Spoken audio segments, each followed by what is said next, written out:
Hair loss সম্বন্ধে বা hair transplant বা যে কোনো রকম সমস্যা, মানে ধরুন দাগ পড়ে গেছে, তো কোন খালি হয়ে গেছে, সেই সমস্ত যে প্রশ্নগুলো পাই তাদের মধ্যে থেকে কিছু প্রশ্নকে আমরা একটু আলাদা করে উত্তর দেওয়ার চেষ্টা করছি এবং এগুলোকে আমরা কনস্ট্যান্টলি, ধরুন ইন কামিং ডেজও সেগুলোকে আমরা ইউটিউবে দেওয়ার চেষ্টা করছি। এর উদ্দেশ্য একটাই, সেটা হচ্ছে যে যতটা সম্ভব পারা যায় আমরা পেশেন্টদেরকে এডুকেট করতে চাইছি। প্রথম প্রশ্ন হচ্ছে, যেটা আমরা খুব পাই, ডাক্তারবাবু প্রচুর চুল পড়ছে, কিছু বলে দিন। আর হোয়াটসঅ্যাপে একটা মাথার ছবি দেওয়া হয় এরকম, যাতে এই মাথাটা খালি হয়ে গেছে বা হালকা চুল আছে বা চুলে বোঝা যাচ্ছে না।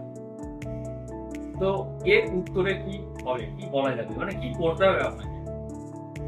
স্পষ্ট কথা হচ্ছে যে ডেইলি 100টা করে চুল পড়া কিন্তু স্বাভাবিক।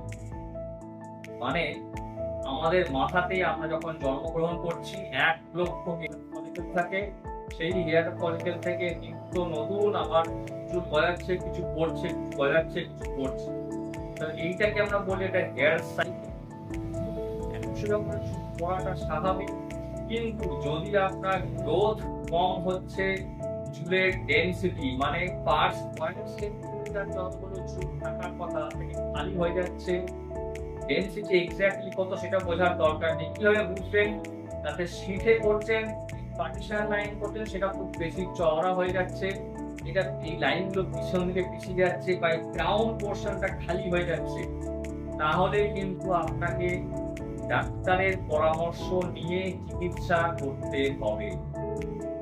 কোন রকম কোনো তেল, সাবান, শ্যাম্পু কোনোতেই কিছু এই কমপ্লেনটাকে ট্রিট করা যাবে না বা ঠিক করা যাবে না।